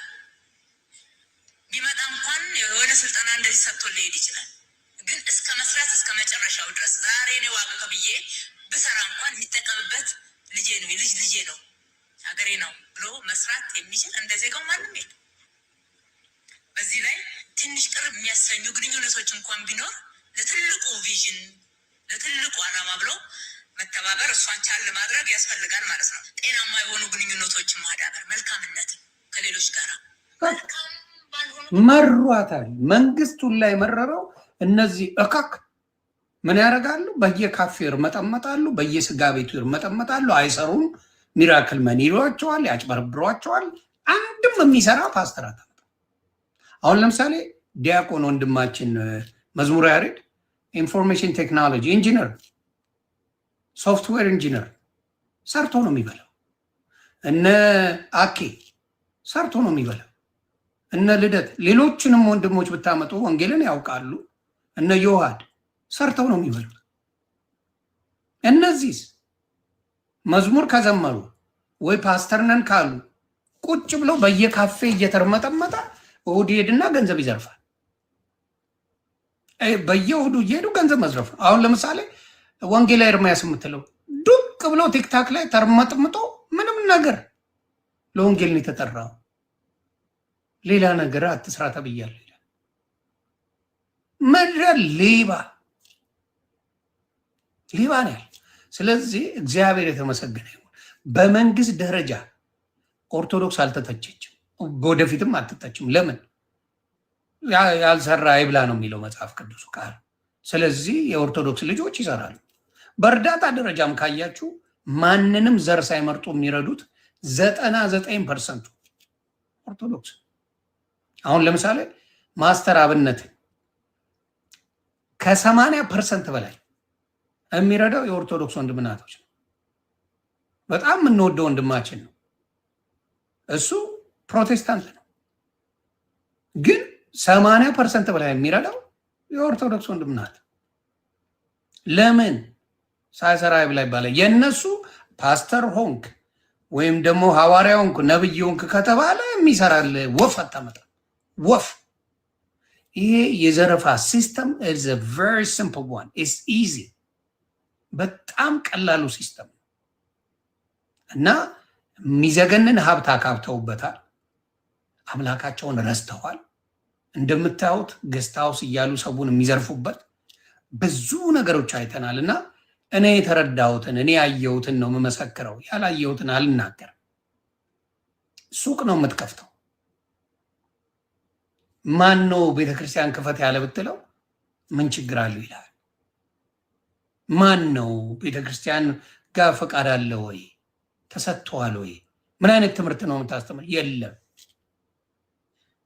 ስለዚህ አሁንም የምላችሁ ምንድነው የኦርቶዶክስ ወንድምና እህቶቼ እግዚአብሔር ይጠብቃችሁ። የእነሱ ፕሮሞሽን በምንድነው? ታዋቂ ሰው እንደምንም ብለው ማበጠት ነው ሰው እንጂ የተማረ ሰው ትምህርቱን የሚያውቅ ወንጌሉን የሚያውቅ። ታዲያ ለምን እነ መዝሙር ያሬድን ጴንጤ ያላርጓቸውም? ያርጓቸው እስቲ ያርጓቸው። እነ ዘማርያምን እነ መምህር ኤፍሬምን ሌሎችንም የኦርቶዶክስ ታላላቅ አስተማሪዎችን ያርጓቸው እስቲ። በእውቀት የመጡ ወንድሞች አሉ። የውሃድ ወንድማችን ያርጉት እስቲ። የነሱን ነገር ብትና አርገው አውጥተው ቁጭ አርጋ ያስተምራሉ። እግዚአብሔር ይባረክ። ስለዚህ ኦርቶዶክስ በመጨረሻው ዘመን አለት ላይ የተመሰረተች ስለሆነ በመጨረሻው ዘመን ወደ እሷ ብዙ ሰው እንደምታመጣ አርግተ ከ1 እስከ 30 ኦርቶዶክስ ታመልካለች ብላችኋል አይደለ? ሉተራውያን ከ1 እስከ 30 አላቸው። ምን ትሉ? ሉተራውያን ሙሉ በሙሉ ከ1 እስከ 30 አላቸው። በእነሱ ይቻላል ወይስ ለባሉ ድምቀት? እና ሌላው ማኩረፍ፣ መናደድ፣ ያልሆናችሁን አንድነት የውሸት አታምጡ። ከእንግዲህ እያመጣን መበተን፣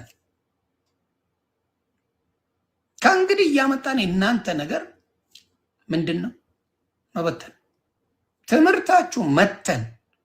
አሁን የኦርቶዶክስ ገድላት ላይ ለምን ፎከስ እንዳደረጉ አሁን ህዝቡ ነቅቷል። ለፈረንጅ ይቻላል፣ ለአበሻ ይቻላል። ይህንን ያየነውና እግዚአብሔር ብርክ ያርጋችሁ። እኔ በዚህ ነገር ላይ በጣም ደስተኛ ነኝ። በጣም ከሚገባው በላይ ደስተኛ ነኝ። በመንግስት ደረጃ ራሱ ሀገር ያስቸግራችሁ እናንተ ሆናችሁ ተገኛችሁ። የአዲስ አበባ አስተዳደር በእናንተ ላይ ነው መሮት የጠራችሁ። ዘረፋችሁ፣ ሳትሰሩ የምትኖሩ እንደሆናችሁ ተነገረ እና ይህንን ተግባብተናል። በመንግስት ደረጃ ነው ለእናንተ መግለጫ ያወጣው። ይሄ ያሳፍራል። እንደ አንድ እምነት በኢትዮጵያ ደረጃ እንዴት አንድ እምነት ሌባ ነህ ተብሎ ይከሰሳል? እንዴት አታጭበርብሩ፣ ሰርታችሁ ብሉ እየተባለ እንዴት ከመንግስት መግለጫ ይሰጣል? እንዴት? በጣም ነው የሚያሳዝነው። ለእኛ ግን እግዚአብሔር ይባረክ። እግዚአብሔር መልካም ነው። እግዚአብሔር ይመስገን። ምንድነው ይሄን ሁላ ነገር ስላያችሁ በጣም ደስተኛ ነኝ። ወንድሞቻችንም እንዳልኳችሁ ነው። እኔ የጠፋው በግ ነኝ። ጠፍቼ ነበር ግን ጠቅሞኛል። ብዙ ነገር ብያለሁ። እንግዲህ ኦርቶዶክስም ብጥልጥል ያረኳት እኔ ሳየው ያ ሰው ድርሻዬን ስጠኝ ብሎ ከቤቱ እንደወጣው አይነት ማለት ነው። መጽሐፍ ቅዱስ ላይ አባቱ ቤት ድርሻዬን ስጠኝ ብሎ ወስዶ ሄዶ ብክን አድርጎት እንደመጣው ማለት ነው። ኦርቶዶክስም እንዲህ ብሎኛል ብላ ሳትል ዮኒ ማኛ እንዲህ ተሳድበዋል፣ እንዲህ ብለዋል፣ እኛን እኮ ሲያንጓጥ ነበር፣ ነገ እንዲህ ይለናል፣ ነገ እንዲህ ሊሆን ነው፣ ነገ እንዲህ ነው ሳትል ወንድሞቼ መጥተው አባቶች መጥተው ሙሉ ትምህርቱን ለእኔም ሳይሆን ለብዙ ሰዎች እንዲማሩ ስላደረጉ እግዚአብሔር ይባረክ፣ እግዚአብሔር ይመስገን። እኔ በጣም ደስተኛ ነኝ። ስለዚህ በሙሉ የእናንተ ስራ፣ የተንኮላችሁ ስራ፣ ኦርቶዶክስን ጥላቻችሁ ስራ፣ የክፋታችሁ ጥግ ስታስገቡ እንኳን ስትወያዩ ስሜታችሁን እንኳን መቆጣጠር የሚያቅታችሁ እንደ እብድ የሚያደርጋችሁ እናንተን ያየ ነው። ኦርቶዶክሶች በእርጋታ ይጠይቃሉ፣ እናንተ እብድ ትሆናላችሁ። በተለይ ቨሪ ጀጅመንታል። እኔ ፕሮቴስታንት እያለሁ በጣም ጀጅመንታል ነበርኩኝ። በሰው ላይ መፍረድ፣ በጣም የሚቀና ሰው ላይ መፍረድ። እኔ ድኛለሁ አልዳኑ እያልክ የመፍረድ ነገር በጣም ይኖራል። ሌላው ትልቁ ጸብ የፈረደባታለች የጌታ እናት ጸበኛ ያደርጋል። መንፈሱ የጌታ እናትን በጣም ጸበኛ ያደርጋል። ስለዚህ እነዚህ ነገሮችን በጣም አለ። ስለ ቅዱስ ጊዮርጊስ ሉተራውያን ቤተክርስቲያን ላላቸው በስሙ ቅዱስ ጊዮርጊስ ሉተራውያን ቤተክርስቲያን ሰጣችሁታል። እንግዲህ ሉተራውያንን መጠየቅ ነው፣ ኦርቶዶክስን አይደለም። ሉተራውያንን ጠይቁ። ቀኖች ከ1 እስከ 30 ሰጣችኋል። እናንተ ነው የምትጠየቁ። ስለዚህ ያንን ነው የምለው። እንግዲህ አሁንም ዘማርያም እስካሁን ዝግጁ ነው። ወንድማችን መዝሙረ ያሬድ እስካሁን ለቀለሜ ዝግጁ ነው። እኔ ቤት ሳይሆን ቴዲ ሐዋሳ ቤት ገብታችሁ በማንኛውም ርዕስ ላይ ለመነጋገር ቀለሜ ወንድማችን ዝግጁ ናቸው። ተወያይ፣ አትደበቅ። እኔ ፊት የሚቆም የለም ብለ መዛት አይደለም። መጥተዋል፣ ትዝታው መጥተዋል።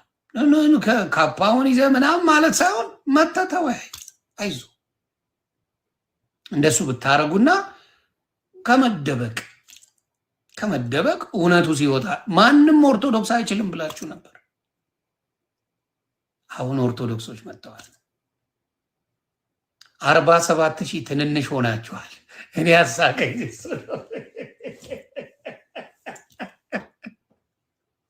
ሰው እንዴት 47,000 ትንንሽ ይሆናል?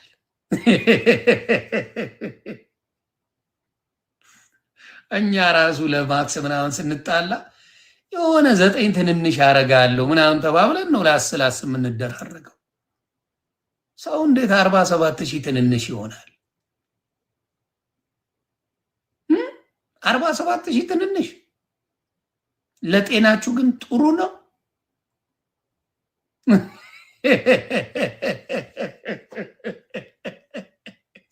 ኤኒታይም ከፕሮቴስታንት ቻሌንጅ የሚፈልግ ካለ እነ መዝሙረ ያሬድ ሬዲ ነኝ ብለዋል። ሬዲ ነኝ፣ ኤኒታይም ኑ እንወያይ ብለዋል። አትደበቁ። በተራችሁ መደበቅ አትጀምሩ። ኑ ተወያዩ። ስለ ወንጌል፣ ስለ ክርስቶስ ተወያዩ። ስለምትፈልጉት ነገር ተወያዩ። አትደበቁ። ለምንድን ነው የምትደበቁት? ኦርቶዶክስ ወንጌል አይችሉም ብላችሁ አልነበር እንዴ? ብላችሁ አልነበር? ለምንድን ነው የማትወያዩ? የቴዲ ቤት ክፍት ነው። ለምን አትወያዩ? ምንድን ነው ያስደበቃችሁ? እሱም ብቻ እንድትነግሩኝ ነው። አይችሉም ኦርቶዶክሶች ወንጌል የላቸውም ምናምን ተብለን ተሰክሻለሁ። አረፍተግ ድረስ አቁም። ወንጌል ምንም ወንጌል የለም ተብያለሁ። ኦርቶዶክስ ደግሞ እኔ ወንጌል አለኝ ኑና እንወያይ አለች። ለምን አትወያዩ? ለምንድን ነው የማትወያዩት?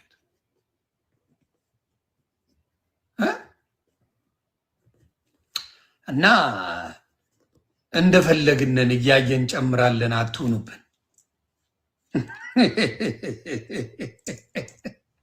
እያየን ጨምራለን የሆነ እምነት አታርኩት። ከአድዋ ድል በኋላ እንደመጣችሁ ደግሞ ልንገራችሁ ብዬ ነው። አንድ ኤፍሬም ባለ ጊዜ አለችው እኛ የጳውሎስ ሃይማኖት ነው ያለን ብላ መሰከስ ጀመረች። ኤፍሬም አኩቻ ትደላኛለች። ሚውት አረገችኝ። በሳቅ ሞትኩኝ።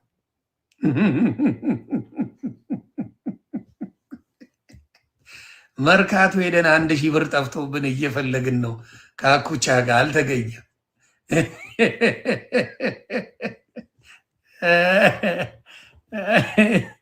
እና በጣም ነው የተመቸኝ። አሁንም እላለሁ ኦርቶዶክስ ወንድምና እህቶቼ ጠይቁ። መጠየቅ መልካም ነው። ወሰደም የምንል አስተምሮ እዛ ቤት ነው ያለው።